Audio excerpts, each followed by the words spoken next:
Principal, Monsieur le député de Terrebonne. Merci, Monsieur le Président. Depuis 24 heures, le ministre de l'Environnement joue à la victime, plaidant qu'il a pris la seule solution possible dans la situation des 8 milliards de litres d'eau usée déversés dans le fleuve Saint-Laurent à venir. Mais il refuse toujours, Monsieur le Président, de rendre publiques les analyses qui lui ont permis d'en arriver à une telle décision.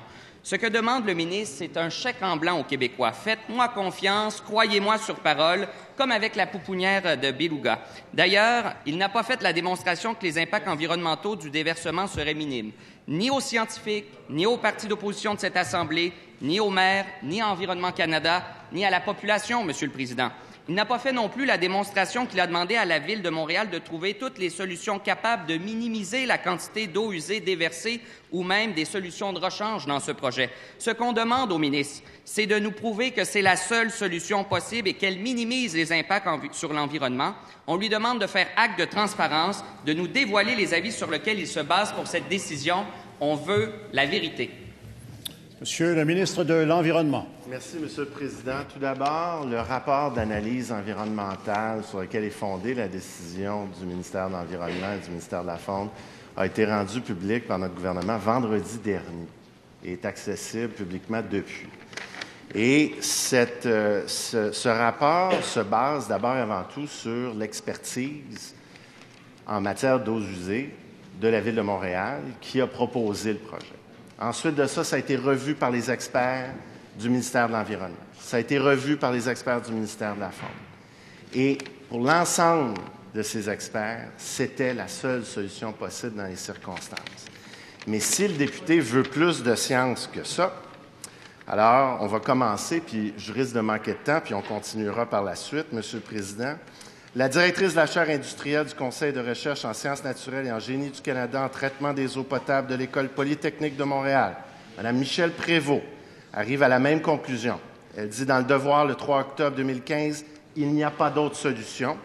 Et hier soir, au TVA Nouvelles, elle dit « Je pense que c'est une controverse qui est peu justifiée, Monsieur le Président. » Première complémentaire, Monsieur le député de Terrebonne. Monsieur le Président, c'est difficile à croire. Ce matin, un journaliste a posé la question au ministre de l'Environnement. Il lui a demandé de quel ordre serait l'importante contamination microbiologique lors du déversement dans le Saint-Laurent. Savez-vous ce que le ministre lui a répondu, Monsieur le Président? Absolument rien. Pourquoi, selon vous? Parce que dans ces analyses, il n'y a aucune évaluation environnementale sur les impacts que ce déversement aura dans le fleuve. Ce qu'on demande au ministre, c'est déposez-nous les avis, prouvez-nous que vous avez pris la meilleure solution. Est-ce qu'il va falloir qu'on fasse une demande d'accès à l'information pour avoir ces documents? Monsieur le ministre de l'Environnement.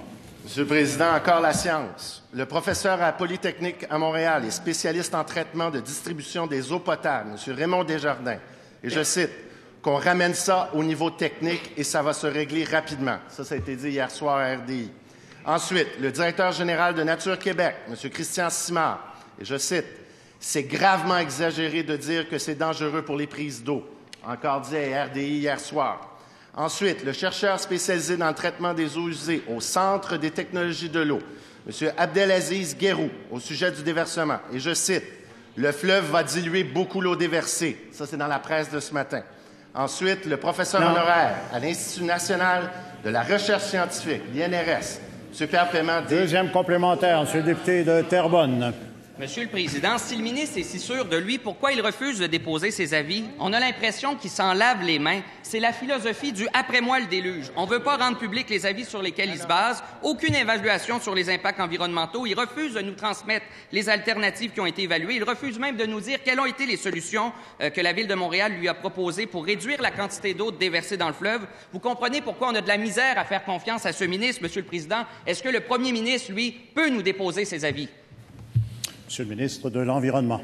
Monsieur le Président, alors la dernière citation de M. Pierre Paiement, « Votre eau potable n'en souffrira pas ». Et ça, c'est dans le Soleil de ce matin. Je comprends que le député ne veuille pas me faire confiance, mais ce qu'on voit clairement ce matin, c'est qu'il ne fait pas confiance à la science.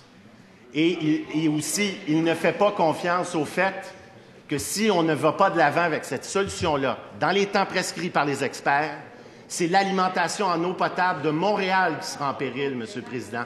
Alors, on préfère faire de la politique plutôt que de s'occuper des vraies affaires et faire en sorte qu'on prenne les meilleures solutions pour s'assurer, bien que ça ne soit pas la meilleure hypothèse, c'est pas la meilleure solution, c'est pas quelque chose qu'on veut faire, mais on n'a pas Terminant. le choix pour préserver l'alimentation en eau potable des Montréalais.